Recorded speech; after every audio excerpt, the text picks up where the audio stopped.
العالمین والصلاة والسلام علی خاتم النبیین وعلی آلہ واصحابہ اجمعین اما بعد فاعوذ باللہ من الشیطان الرجیم بسم اللہ الرحمن الرحیم۔ سامعین و ناظرین، آج کا ہمارا درس طہارت اور پاکیزگی کی فضیلت و اہمیت کے متعلق ہے۔ تو یہ بہت ہی اہم چیزیں ہیں، آج کا درس بھی بڑا اہم ہے۔ احباب ذوالفقار، طہارت و پاکیزگی کی اسلام میں بہت زیادہ اہمیت ہے۔ اسلام چاہتا ہے کہ ہمارا ظاہر باطن پاک ہو۔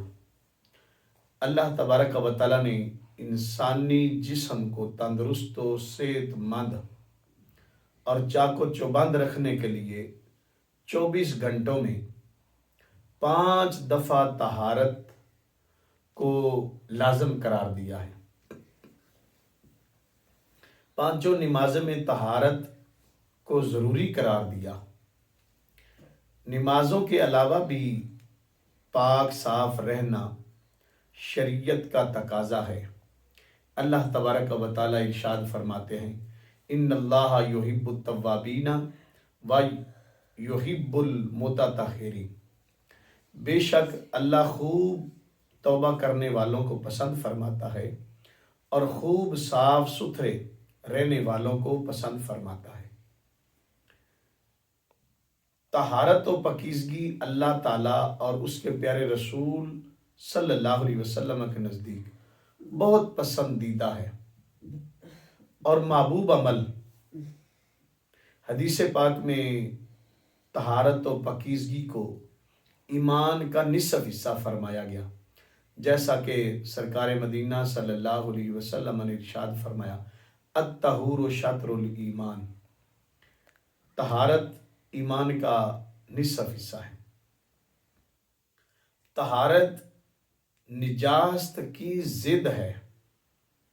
اسلام نے جس طرح طہارت کو اپنانے کی ترغیب دی ہے، اسی طرح نجاست سے بچنے کی بھی تلقین فرمائی، اور فرمایا کہ قبر میں سب سے پہلے اس کے بارے میں پوچھا جائے گا۔ نبی کریم صلی اللہ علیہ وسلم نے ارشاد فرمایا، لیکن ہاں یہ تو ہم بات سنتے رہے نا کہ قبر میں عقائد کے سوال ہوں گے، اللہ رب العالمین کے بارے میں سوال ہوگا، دین کے متعلق سوال ہوگا، اور حضور علیہ الصلوۃ والسلام کی ذات کے بارے میں سوال ہوگا۔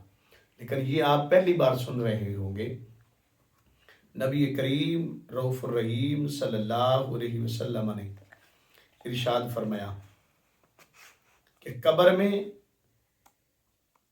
سب سے پہلے اس کے متعلق پوچھا جائے گا، اتقوا البول فإنہ اول ما یحاسب بہ العبد فی القبر، پیشاب کے چھینٹوں سے بچو، بے شک قبر میں بندے سے سب سے پہلے اس کے بارے میں پوچھا جائے گا۔ المعجم الکبیر طبرانی میں یہ حدیث پاک موجود ہے۔ تو حضور علیہ السلام کے غلاموں، اسلام پاکیزہ مذہب ہے اور اس نے طہارت و پاکیزگی پر بہت زیادہ زور دیا، اور طہارت اسلام کی بنیاد ہے۔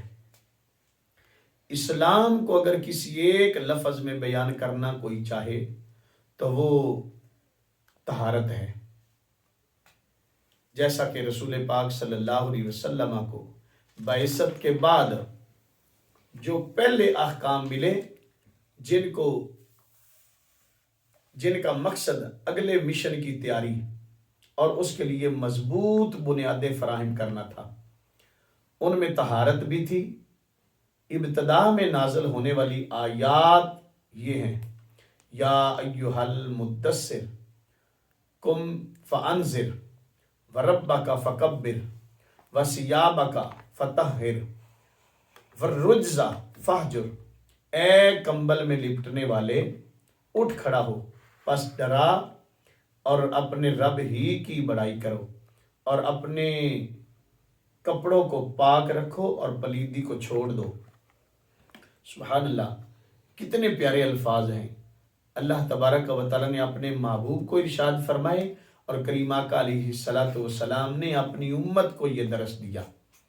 تو کیسا پیارا درس ہے پاکیزگی کا، طہارت کا۔ آج اگر ہم کسی کے پاس بیٹھے ہوں، ہمارے منہ سے بو آئے، تو کیا وہ ہمارے پاس بیٹھنا پسند کرے گا؟ نہیں کرے گا۔ اگر بالفرض ہم نے غسل کیا ہوا بھی ہے لیکن کپڑے جو ہیں ان سے سمیل آ رہی ہو، تو کیا کوئی ہمارے پاس بیٹھنا پسند کرے گا؟ نہیں کرے گا۔ تو عزیزان گرامی قدر، اسلام جو ہے نا، اسلام بہت ہی پیارا مذہب ہے۔ ہمارا دین، ہمارا اسلام، ہمارا مذہب پاکیزگی اور طہارت کو پسند کرتا ہے۔ تو اس لیے جب کپڑے پاک صاف رکھنا ضروری ہے تو جسم کو پاک صاف رکھنا بدرجہ اولا ہے۔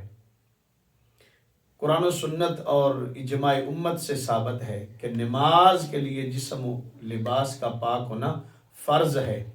نماز کا ارادہ کریں تو پہلے وضو اور دل کو برے خیالات سے پاک کریں، پھر نماز پڑھیں۔ اگر بندے کا ظاہر پاک ہے، ظاہر پاک ہے، لباس پاک ہے، جسم پاک ہے، اگر اس کا دل پاک نہیں ہے، دل میں برے خیالات ہیں، تو پھر ظاہر پاک رکھنے تک کوئی فائدہ نہ ہوا۔ ظاہر پاک رکھ لیا تو باطن ہمارا پلیت ہے۔ زبان ہماری پاک ہونی چاہیے، دل کے خیالات پاک ہونے چاہیے، ذہن کا پاک ہونا ضروری ہے۔ یہ باطن اور ظاہر ہمارا سب کچھ پاک ہونا چاہیے، جیسا کہ اللہ تبارک و تعالیٰ نے ارشاد فرمایا، یا ایھا الذین آمنوا اذا قمتم الی الصلاۃ فاغسلوا وجوہکم وایدیکم الی المرافق وامسحوا برؤوسکم وارجلکم الی الکعبین۔ دیکھو، یہ اسلام ہے جو بندے کا ظاہر بھی پاک کرتا ہے، بندے کا باطن بھی پاک کرتا ہے۔ تو اس آیت میں ہمارے کئی احباب ہیں جن کو ابھی تک وضو کے فرائض کا نہیں پتا۔ اس آیت میں اللہ تبارک و تعالیٰ نے وضو کے فرائض کا بیان فرما دیا کہ جب تم نماز کا ارادہ کرو تو اے ایمان والو، جب تم نماز کی طرف کھڑے ہونے لگو تو اپنے چہروں کو اپنے ہاتھوں کی کونیوں سمیت دھو لو اور سروں کا مسح کر لو، ٹخنوں سمیت پاؤں دھو لو۔ فرمایا کہ جب تم نماز کا ارادہ کرو، نماز کے لیے کھڑے ہونے لگو، تو اس کھڑے ہونے سے پہلے اپنے آپ کو پہلے پاک کرو۔ چہرہ دھونا، کونیوں سمیت ہاتھ دھونا اور چوتھائی سر کا مسح کرنا، ٹخنوں سمیت پاؤں دھونا، یہ وضو کے 4 فرض ہیں۔ اور یہاں ایک بات اور بھی کرتا چلوں کہ حضور کے غلاموں، فرائض علوم سیکھنا بندے پر فرض ہیں۔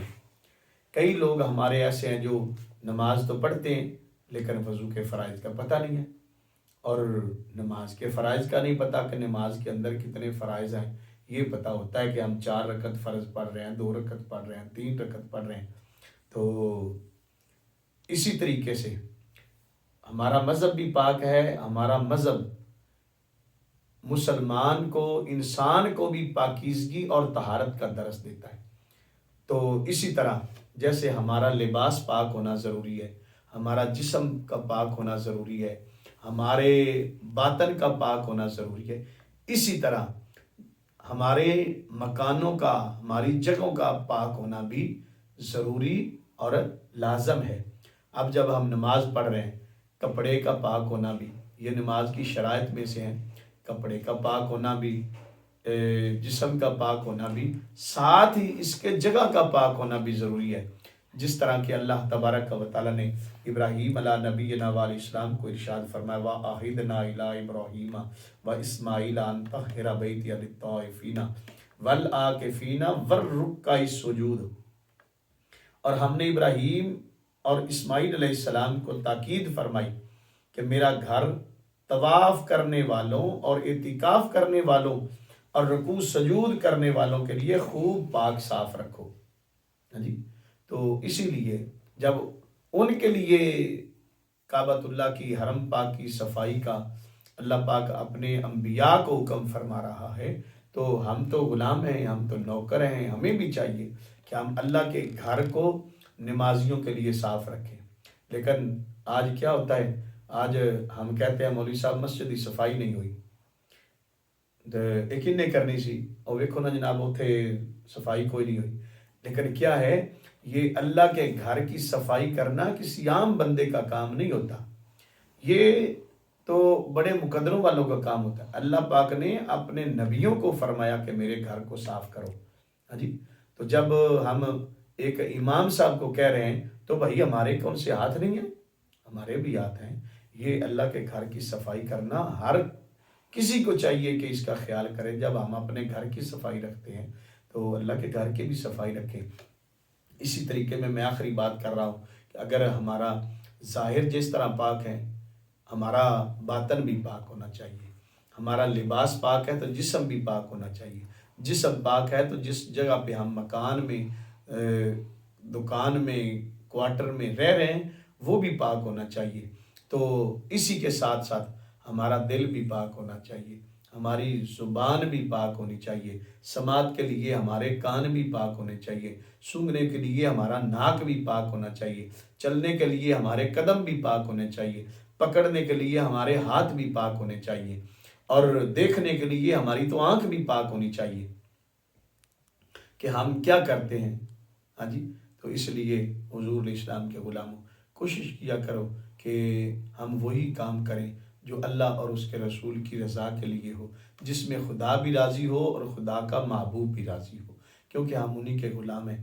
تو اللہ تبارک و تعالی ہمیں طہارت و پاکیزگی رکھنے کی توفیق عطا فرمائے اور نماز پنجگانہ ادا کرنے کی توفیق عطا فرمائے.